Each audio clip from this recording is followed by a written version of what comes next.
एक और बुरी आदत आपको छोड़नी होगी, ख़ासतौर से स्त्रियों को तो ये तुरंत छोड़नी होगी, नहीं तो ये बहुत कष्टप्रद हो सकती है, बहुत नुकसान पहुंचा सकती है। कौन सी है वो आदत, बताता हूँ मकर, कुंभ और मीन राशि का हाल बताने के उपरांत। मकर राशि, ये दिन आपके लिए बहुत अच्छा है, मेहनत करें। इस दिन आलस से अपने पास फटकने भी ना दें, क्योंकि आलस्य की वजह से काम बिगड़ते नजर आ रहे हैं। लेकिन दिन कुल मिला के अच्छा है, इसलिए आपकी तरक्की भी होती हुई दिखाई दे रही है। किसी की मदद से आपको लाभ होगा। एक चीज़ मैं ज़रूर कहना चाहूँगा आपसे, और वो ये है कि इस दिन मन आपका बहुत उदास हो सकता है, थकन आप महसूस कर सकते हैं, आलस से आप महसूस कर सकते हैं।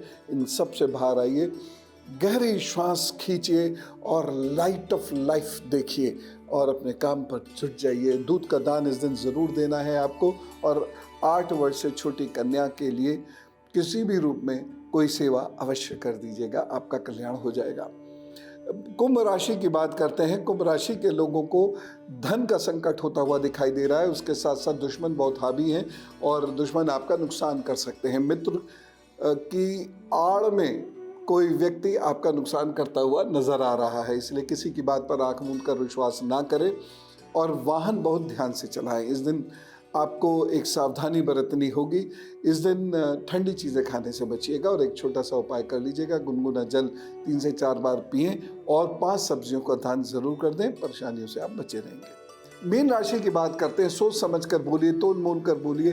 अगर आपने इस दिन उल्टा सीधा बोला तो बहुत नुकसान हो सकता है। धन की स्थिति कमज़ोर नज़र आ रही है, कोई धन आपसे मांग लेगा, आपको देना पड़ सकता है और आपने दिया तो फिर कभी नहीं आएगा। इसलिए कोशिश कीजिएगा कि कुछ अच्छे से बहाने लेकर, लेकिन साफ साफ कह दिया जाए कि हम आपको धन नहीं दे सकते। एक छोटा सा उपाय मैं आपको बता रहा हूँ, ज़रूर करें। आटे और चीनी का दान इस दिन ज़रूर कर दीजिएगा, किसी को भी कर देंगे तो अच्छा रहेगा, लेकिन ये उपाय आप अवश्य कीजिएगा। प्रभु कृपा से आपको काफ़ी लाभ मिल जाएगा। आइए कुछ क्वेश्चंस ले रहा हूँ। रचना जी से बात करते हैं, दिल्ली से हमारे साथ हैं जी। राम राम। हाँ जी, राम राम गुरुजी। गुरुजी, मेरी डेट ऑफ बर्थ है 30 दिसंबर 1991। टाइम ऑफ बर्थ है गुरुजी 5:17 सुबह के। प्लेस ऑफ बर्थ है गुरुजी दिल्ली। गुरुजी 2.5 साल पहले शादी हुई थी, शादी में बहुत दिक्कतें आ रही हैं। अभी मैं 2 महीने से अपने ही मायके में हूँ। पति बहुत ही ज्यादा उल्टा सीधा बोलते हैं, कम्युनिकेशन नहीं हो पा रहा प्रभु जी अच्छे से।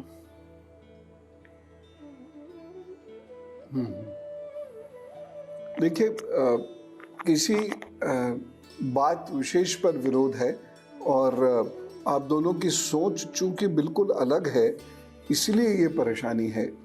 आप एक काम करिए, वो पहला ये है कि मंगलवार को दूध का दान कर दिया कीजिए। दूसरा काम यह है कि आप प्रतिदिन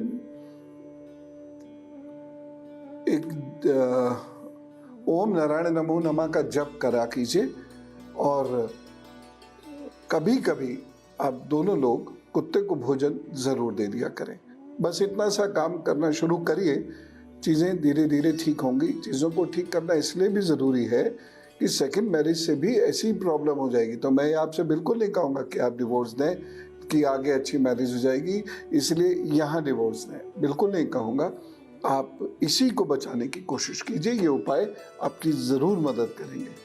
क्वेश्चंस लेने के बाद अब बारी आती है उनकी जिनका है आज जन्मदिन। तो जिनका भी जन्मदिन है उन्हें जन्मदिन की ढेर सारी शुभकामनाएं, और सुनिए आपके आगे आने वाले 12 महीनों का हाल। 12 महीने अच्छे तो हैं, लेकिन मेहनत संघर्ष बहुत करनी पड़ेगी। यदि आप सही समय का इस्तेमाल करते हैं तो लाभ होगा। जैसे अगस्त है, जैसे अक्टूबर है, अक्टूबर का जो दूसरा और चौथा सप्ताह है वो आपके लिए अच्छा है। नवंबर है, नवंबर का तीसरा सप्ताह आपके लिए अच्छा है। उसके बाद फरवरी का पहला और तीसरा सप्ताह आपके लिए बहुत अच्छा रहेगा।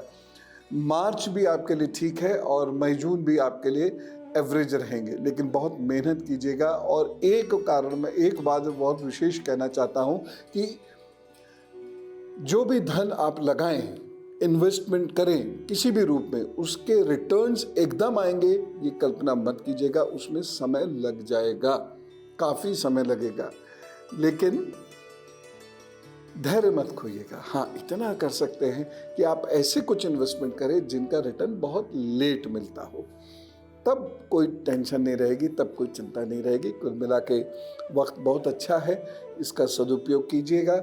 अपने जो जूनियर्स हैं उन्हें चॉकलेट्स खिलाते रहिएगा या कॉफ़ी पिलाते रहिएगा, तो वो आप पर ज़रूर कृपा करेंगे और आपकी तरक्की होगी।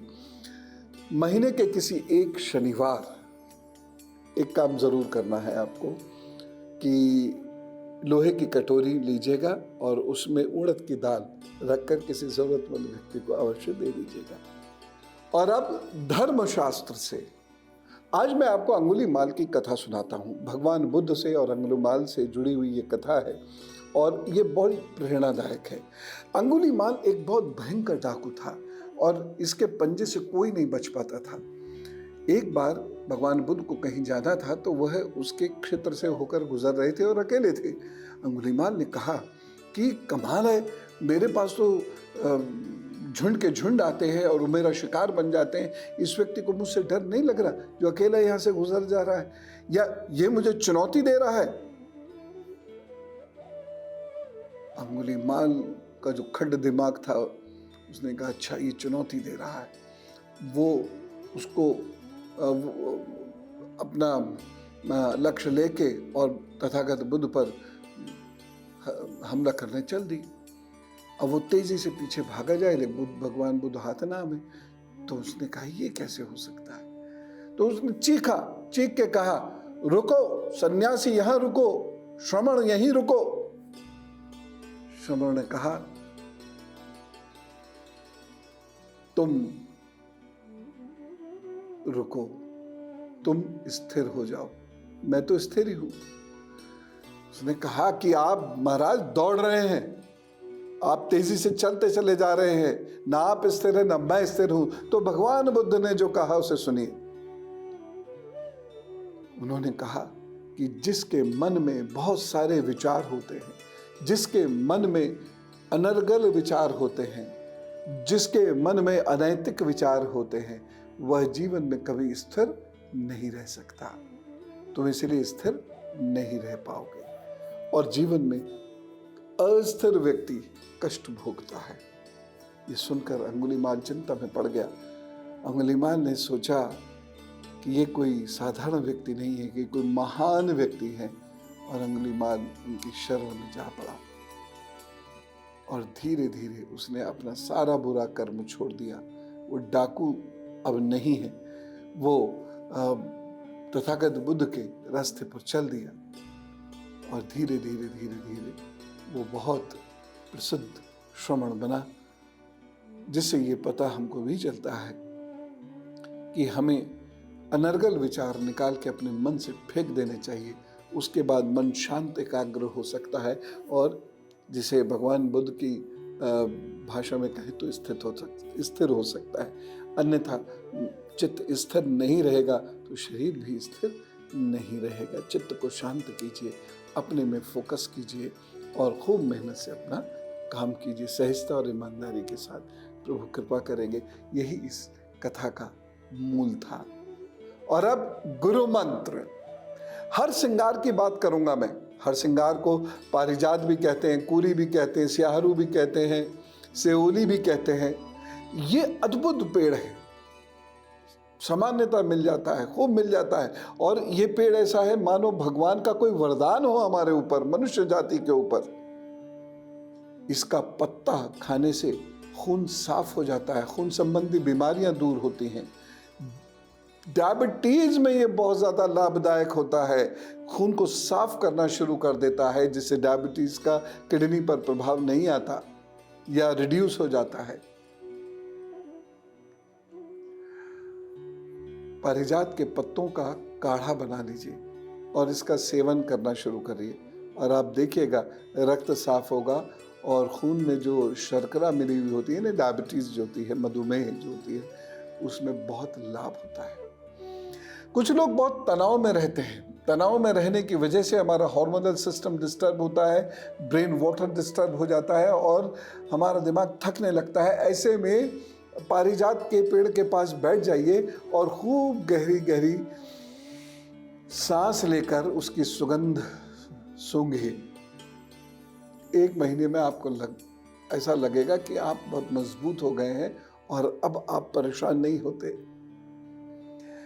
मैंने कई वैद्यों को देखा है गठिया रोग में इसके फूल का इस्तेमाल करते हुए, पारिजात के पत्तों का काढ़ा बनाकर पिलाते हुए, इन दोनों से जोड़ों में दर्द खत्म हो जाता है। या पारिजात के पत्ते जो होते हैं उसको हमने अच्छे से कूट लिया, कपड़े में रखा, उसे गर्म कर लिया और जोड़ों पर लगाया तो इन्फ्लेमेशन ख़त्म होता है, गठिया आदि में बहुत लाभ प्राप्त होना शुरू हो जाता है। तो ये कमाल है पारिजात का, ये ईश्वर का वरदान है मनुष्य जाति पर। पारिजात के पत्ते क्या, टहनी क्या, छाल क्या, फूल क्या, ये सब काम के हैं और न जाने कितने रोगों से ये मुक्त करते हैं। लेकिन दवा आप किसी वैद्य सलाह से या उनके निर्देशन में बनवाइएगा और उसके बाद जीवन का लुत्फ उठाइए, आनंद आ जाएगा, शरीर में शक्ति बढ़ती है ऐसे में। तो आज हमने बहुत सारी बातें की और भगवान बुद्ध की जो बात की इसको तो बहुत ध्यान से आप समझने की कोशिश कीजिएगा, ये बड़ी गहरी बात है। तो आप लोगों को फिर से बहुत सारी शुभकामनाएं कि दिन आपका बहुत अच्छे से बीते और आप सुखी रहें। राम राम, नमस्कार, भारत माता की जय।